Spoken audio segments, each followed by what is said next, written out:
we're going to feel uncomfortable because, you know, we might feel uncomfortable doing the change, but if we don't move forward, we're going to feel uncomfortable because we're staying stuck and we're not fulfilling ourselves. Yeah. When I was trying to force my idea of what my future would be, and so I was driving myself into the ground, and because even making the decision that you want things to change, your subconscious isn't always on board with you. You know, you can be intentional, but subconsciously things will get in your way. You'll have people out there. Have you ever felt like you're growing out of your old self but unsure how to fully step into the new you? Are you filled with doubt? Is it creeping in, the negative thought patterns that's getting in the way of you stepping forward with your plans? That's why today we're talking about saying goodbye to the old you and embracing your transformation. So we always start with a quote, and the quote we're starting with is, every next level of your life will demand a different version of you. That's it. Every day we're a new person. You know, you're not the same person you were a year ago, 5 years ago, 6 months ago, and even yesterday. We have to evolve into our best selves every time that we heal and grow. And this, in turn, we have to say goodbye to who we once were. Yeah, absolutely. And it's going to come with a level of discomfort because our minds are designed to keep us safe. That's how, as a species, we've done so well for such a long time. But also, it's fair to say that what our species, humans, have done is been able to adapt and evolve as we've gone. And that's what our superpower is. That's why we have been so successful. We're always finding new ways. And so it's in our nature, it's in our mindset to keep us safe naturally. That's our natural set point. But it is part of our nature to seek more, to seek better, to change, isn't it? Yeah, exactly. We're afraid to take a risk. We're afraid of changing because of our conditioning or because we're safe in our comfort zone, as you said. But we have to change. We have to evolve. And I find that we get this kind of dis-ease or agitation. I think this is where depression and anxiety comes from. If we refuse to listen to those nudges from our soul, the universe, we refuse to change, we're going to feel uncomfortable.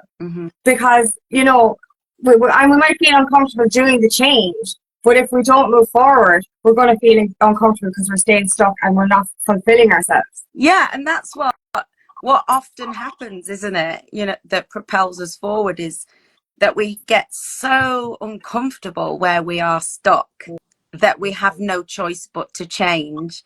And so it may seem uncomfortable to make changes, but if you stay where you are, if you're not growing, if you're not moving forward, eventually it will bite you worse. Yeah, like the way I've said it before is like, we get little nudges. If we're not on the right path, if we're not doing the thing that we actually are supposed to do, if we're following the crowd, if we're, you know, stuck in that kind of matrix, the universe will give us nudges. Our intuition will kind of poke us and kind of go, come on, change direction. And we don't listen. We don't listen for a long time. And then things start to get, you know, challenging. We start to struggle in life. And we can't keep hitting obstacles, but we still don't listen. And then the way I liken it to is the universe throws a hand grenade into your life and everything just goes to fucking shit and kind of says to you, wake the fuck up. This is not working for you. You're supposed to be on a different path. You know, and the universe isn't trying to hurt you. It's just trying to make you happy by getting you out of that unhappy situation. Yeah. And I think I can think of two occasions actually where more like in the last few years, more recently, I'm sure there's, if I trolled my mind, there'd be other ones from earlier, but the fake heart attack that happened, you know, and the feelings that I wasn't healthy was the first indicator, but it wasn't a big enough message for me. So eventually I had this awful anxiety attack that felt like a heart attack. And then it's like, right, now you're going to have to do something. And it propelled me forward and made me make lots of changes, which is great. But we don't have to wait for those really terrible things to happen. We can be intentional about what we want to change before it gets bad. And that's what a growth journey is. It's constantly reflecting and seeing how you can better yourself, how you can make your situation better, how you can make your mindset better, how you can progress in the direction that you want to go by making small changes in the now. And that's the other example I was going to say is when I was trying to force my idea of what my future would be, and so I was driving myself into the ground because I wasn't surrendering. You know, you've got to make intentional changes, but the big picture, to some extent, you have to surrender to. Like the path isn't you can't always forge your own path. You just have to take the steps as it opens up to you. And I was kind of forcing it, and I ended up getting Bell's palsy and sixth cranial nerve palsy, which was quite literally like a punch in the face. And it's like I had to stop, and it gave me the space to reevaluate what I was doing and how I was going about it. But there's two examples from my life where it had got so uncomfortable where I was that I had no choice but to change it. I was forced to change. Yeah. And that's it. Like trauma can do that to you as well. Like, you know, I was after another, you know, toxic relationship. I had 2 toxic relationships in my 20s. I was after the second one. You know, I kept, you know, I just kind of started to question, it can't all be like this. You know, it just, something has to change. Something has to give. I can't keep repeating the same cycles. I can't remain codependent and needy and all this kind of stuff. It was a massive wake-up call. Where you get to that stage of your life where you say, you're stuck in this circle and the cycles keep repeating over and over again, and you're just kind of going, this can't be everything. This can't be all there is to life. And you kind of just, you start to ask questions then.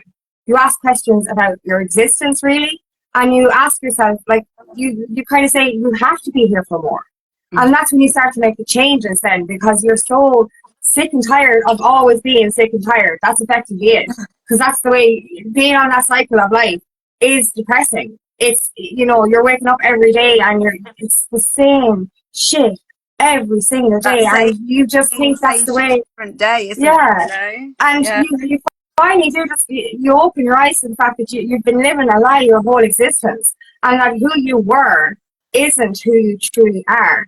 And that's when you start to transform. And that's when you actually have to start to say goodbye to who you were.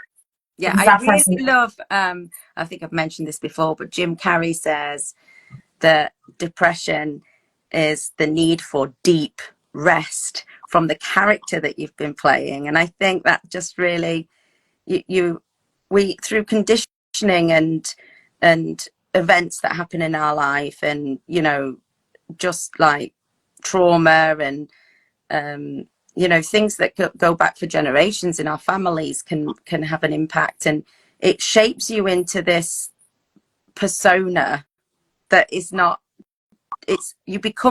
you show up for the world in a certain way, the way you think the world expects you to, and eventually it just burns you out, doesn't it? It really does.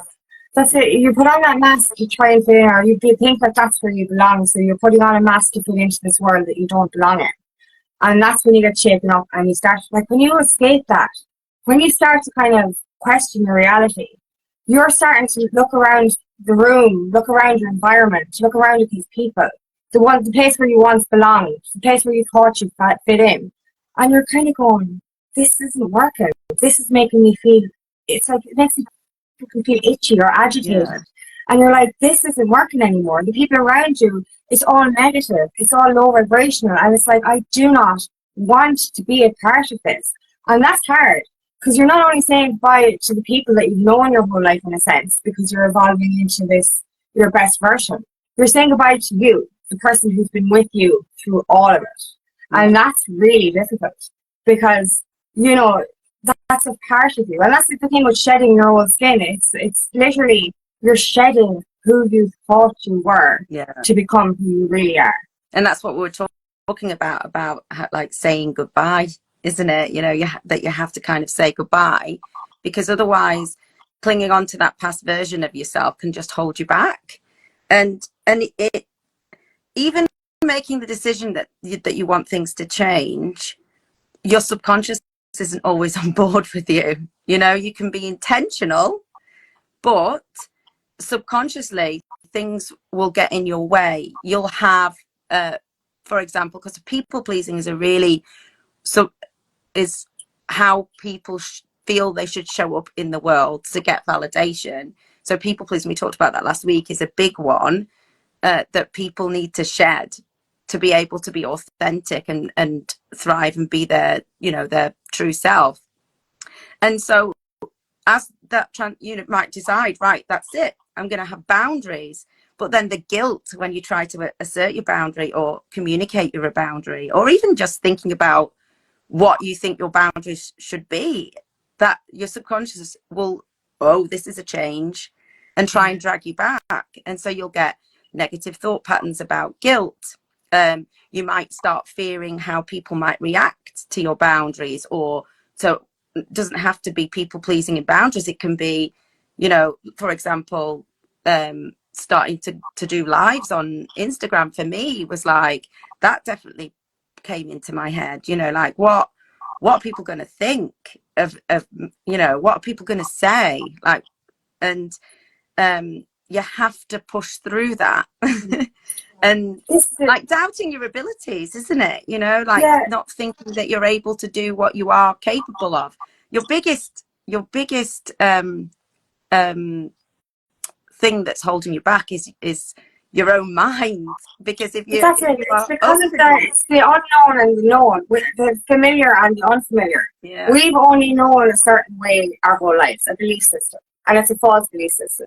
We've only known this comfortable lifestyle. It's not comfortable. The comfort zone isn't that comfortable, you know. But we've only known this, and it's the unfamiliar that frightens us. Because I said this before, you know, that path has been walked down so many times. You can see the map. Whereas the map to your true self and your future, it's invisible. And it'll only appear when you take the first step. And that is scary. That is fucking scary. But like, it is actually, it's exciting. Yeah. You know, you get to discover parts of your, as you said before, creativity. Discover who you really are. Discover the most magical parts of yourself.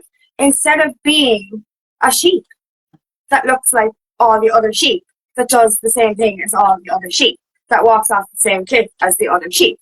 You know what I mean? We're literally finding who our individuality like. Yeah, well, nobody that's achieved something incredible, nobody who is exceptional does what everybody else does, you know, like that's just the definition of it. And I'm not saying that everybody wants to go out and do something exceptional or, you know, whatever, but you need to bear that in mind, that like, you know, if you're in a group of people and doing what the other people do and you don't want to be there, then you have to do something different. And that's going to feel strange, and it's going to feel uncomfortable, and it might even be met with hostility from, because you're going to lose a lot of people. Yeah, because what happens when somebody steps out of that, it makes people question their own position, and some people are not ready to do that, you know. So it's about choosing who you listen to, isn't it? Yeah, like, and that's the same as listening to yourself, listening to your true self, or listening to your old self, or listening to that crowd that is trying to bring you back down to that old reality, or listening to the people that your mentors or your future, you know, people that you embody in the future. This is a very important thing, actually. When you transform, you are going to lose people, but you have to start surrounding yourself with people who are on the same path as you. Because, you know, follow people that are in the winning mindset instead of that lack mindset. This is very important as well, because these people that are still in your old reality are going to try and plant seeds of doubt. They're going to make you think that you can't do this. They're going to prevent you from reaching for the stars because they're afraid to do it themselves. So be very, very careful who you share your plans with until you actually have your results. Because some of the people that you once surrounded yourself don't always have your back. And your old self doesn't really have your back either, because she wants to bring you back as well. They want you, your old self wants you back where, Yeah. where you're safe, where it's familiar. Um, so what is one belief or habit you had to let go of? Can you think of one? I suppose I never thought I had a very I had this poverty consciousness. I believed that I didn't deserve big, or that abundance wasn't for me, or I wasn't worthy. That was probably my biggest thing. So to achieve big, or to go after my dreams was something I just didn't think I was good enough. That was the main thing stopping me. And so when I first, I had to go down. My life had to go down to the worst for me to come back out. And as you said as well, you have to let go. If you're running after your purpose or your goal, and you're like, oh, what is it? What is it? What is it? Tell me what it is. It's not. It's going to evade you. It's just going to run further away. Where you kind of just have to just surrender and let go, but trust that you do deserve it. And this is a belief that I have to rewire. Is to my self-limiting beliefs that were holding me back and saying that I wasn't good enough, and then to actually say to myself, I have something important to do. Mm-hmm. It's not just for me, it's for the people I'm going to help. So when you say to yourself, you have a message that you need to share with others to help them grow, that will give you that power to move forward. Because it's the same with, as you said, doing the lives and doing videos. I was never able to do videos, but like, you have to remove what the old people will say and just think about who you're going to help, because that's what's important. We're all here for service. We're here for a purpose. We're here to help others. Mm-hmm. So when you remove what the old naysayers will think and just concentrate on the importance of what you have to share, that kind of helps you to believe in yourself and believe that you're good enough, because what you have to say is so important. Yeah. And that will help you push forward. Yeah. Yeah. So we've said on mindsets before, the way to change is not to have a goal. It's good to have a direction, but it's those little steps in the now. Now is powerful. The now is powerful. People spend so much time in the past and in the future in their head, and actually the past is gone and the future, and tomorrow is not promised. But it's not set, you don't. So now is where the power is. Yeah. So one of my favorite phrases is, being is doing. We're such creatures of, I have to be rushing around, I have to be productive, I have to do this, I have to do that.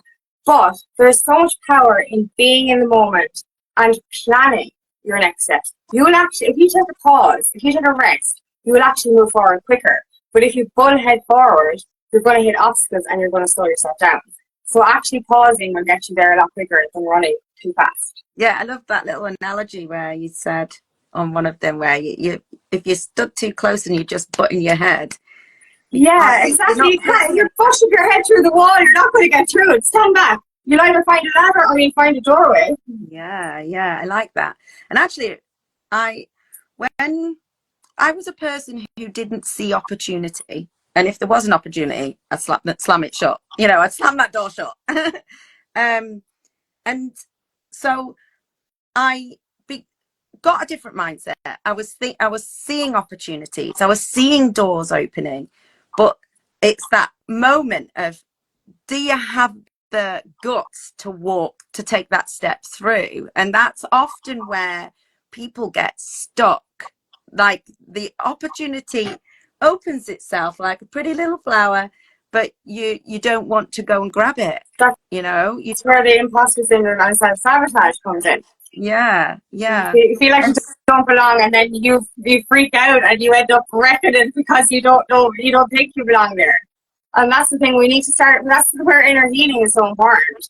It's where we have to shed those old beliefs, knowing that you deserve this, knowing that who you're becoming is who you're supposed to be, and who you were is not who you actually are.